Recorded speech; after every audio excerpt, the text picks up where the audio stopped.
everybody, and welcome to today's episode of the Responsible AI Report.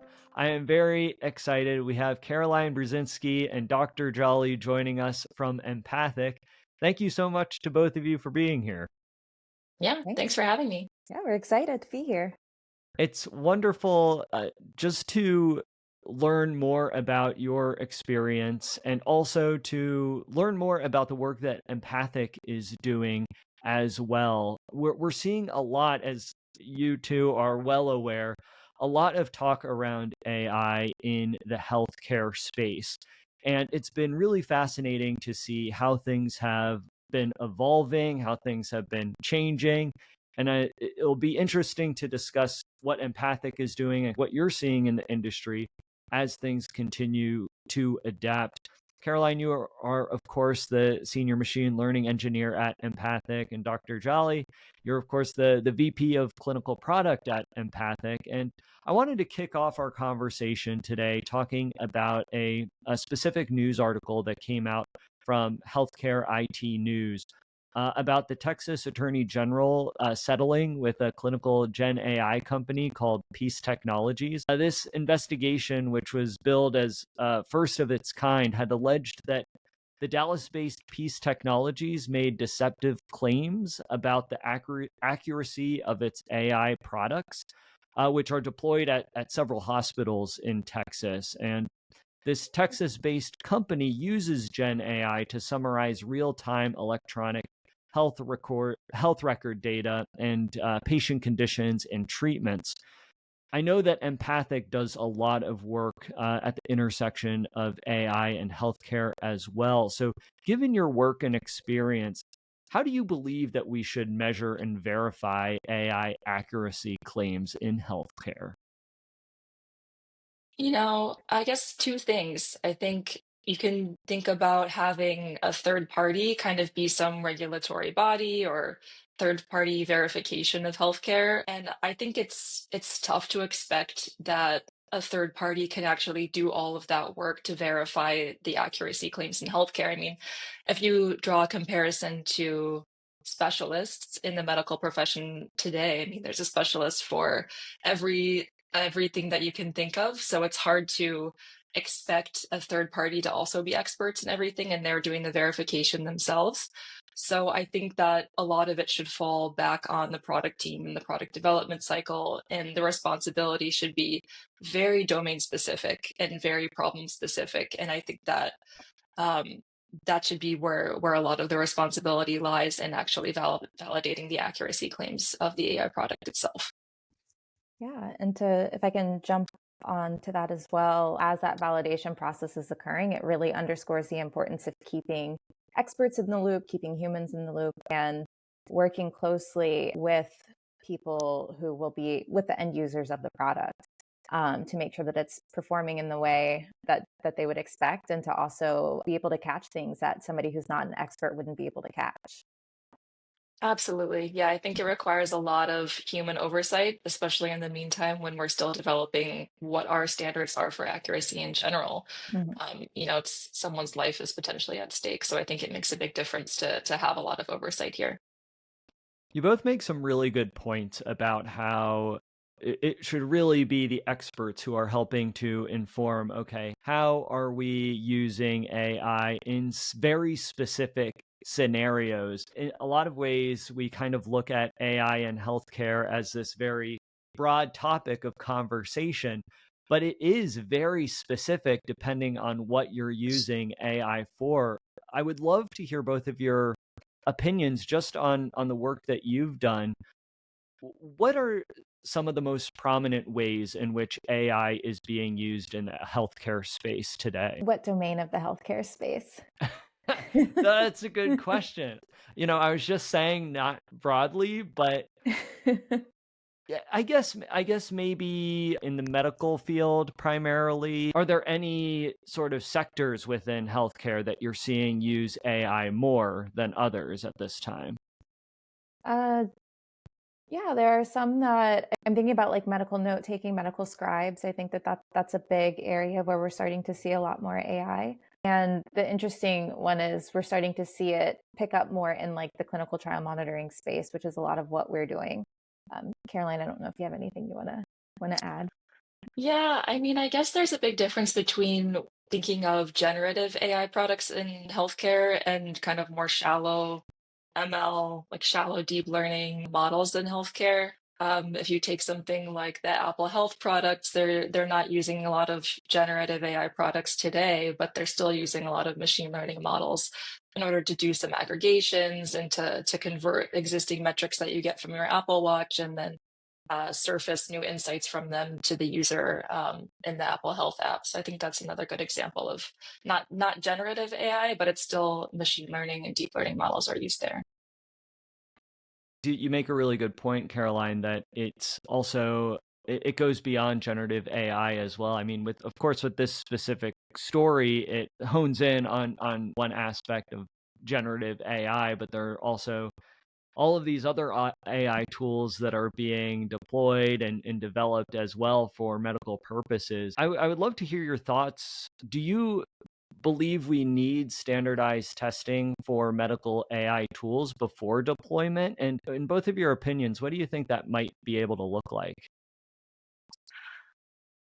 For me, yes, definitely. I think that the field is so relatively new compared to, physics or other engineering fields, where we don't really have our best practices for like governing laws of motion, best practices for standardized testing, and how we should think about and approach testing. But I think it's crucial to ensuring that you're giving a robust product, a good product to your end users.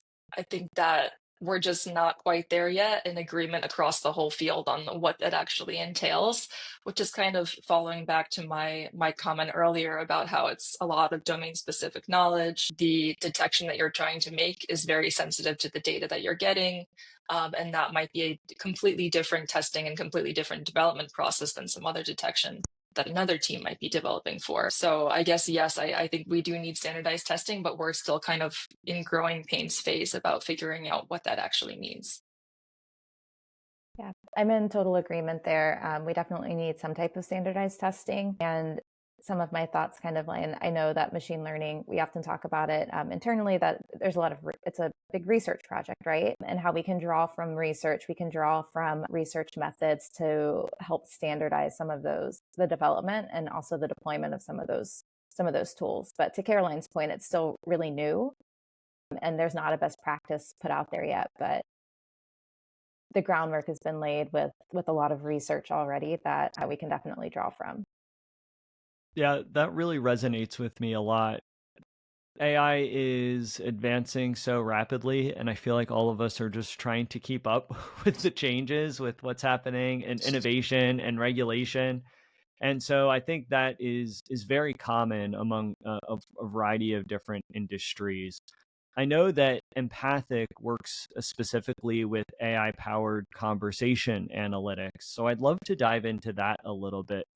When AI makes mistakes in medical summaries, I'm wondering, in your opinions, where do we draw the line on acceptable error rates? So, this is obviously a big issue, but in figuring out, okay, what is acceptable? What can we kind of get away with ethically, and what can't we? In your work, what do you find is most effective for avoiding these type of issues for AI powered conversation analytics? Lots of thoughts.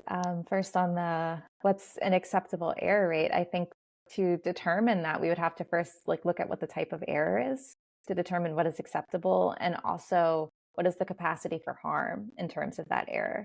So if we're going to use the example of say medical summaries, if they're missing say articles or something like that, or if it's a grammatical error, that may not be as big of a deal as if the summary misidentifies a symptom or misidentifies a course of treatment. That has a bigger capacity for harm.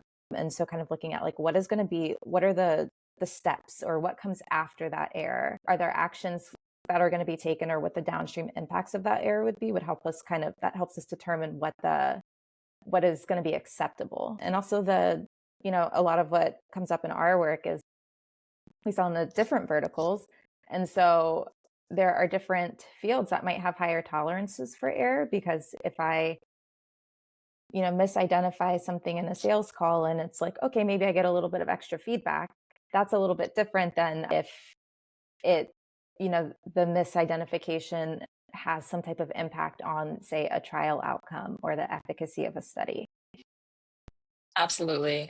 I completely agree with Dr. Jolley here. And I think that if in healthcare, it actually matters if you make a mistake, right? Like someone's life is on the line. So I would much rather optimize for, having a false positive in my models and sending someone to get additional testing for some diagnosis rather than missing any signal and then completely skipping over the person's symptoms. And then maybe they end up in the ER later at some point. So I think it depends on the potential for harm in what you're trying to detect and what, I guess, if you want to err on the side of caution, if it's going to be more beneficial to, identify false positives rather than miss the signal entirely. Yeah, that makes a lot of sense. You both bring up a really good point that in dealing with healthcare, you're dealing with people's lives, and figuring out what role AI plays in that in both a positive and negative way is so important. Are you seeing any sort of trends as it relates to AI in the healthcare industry? Do you see different AI tools being adopted more so than others? I know you were talking about medical transcriptions and things like that, but what are doctors, medical professionals receptive to, and what might be those tools, those AI systems that there might be more hesitancy on? So I think the biggest area of adoption I think I do see is in the medical scribe space. So there are areas where I've been seeing some signal or some hesitancy. It can sometimes be in a lot of what we're doing in the conversation analytics space in terms of, getting feedback on different types of skills. So I think that can be kind of polarizing. There are some people who are like, yes, we need this, like we're gung-ho, we're gonna like full steam ahead. And then there are other people who are a little bit leery because maybe it feels a little big brothery, or they're not quite sure what the implications or the outcomes would be to have this on record. Absolutely. And in the case of the article that we're talking about today, I mean, seems to be a lot of people that are adopting these products that are providing medical summaries. And maybe in this case, we should be more cautious if we're talking about summarizing, a diagnosis or summarizing the conversations that a patient has had and erring on the side of caution there. Yeah, yeah, these are all important facets to consider as AI continues to evolve and specifically evolve in the healthcare space as well. Dr. Jolley and Caraline, I cannot thank you enough for taking the time to join us for the Responsible AI report. I not only appreciate the work that you're doing, but also just really appreciate your thought and care with this work. Empathic is really filling a very specific need, especially in the healthcare space. And so I was so excited to have you both on the show today to dive into a little bit more of the details with that. Before we part ways, I'm wondering if you could just share with our listeners where they could find out more information about you and all the work that Empathic does.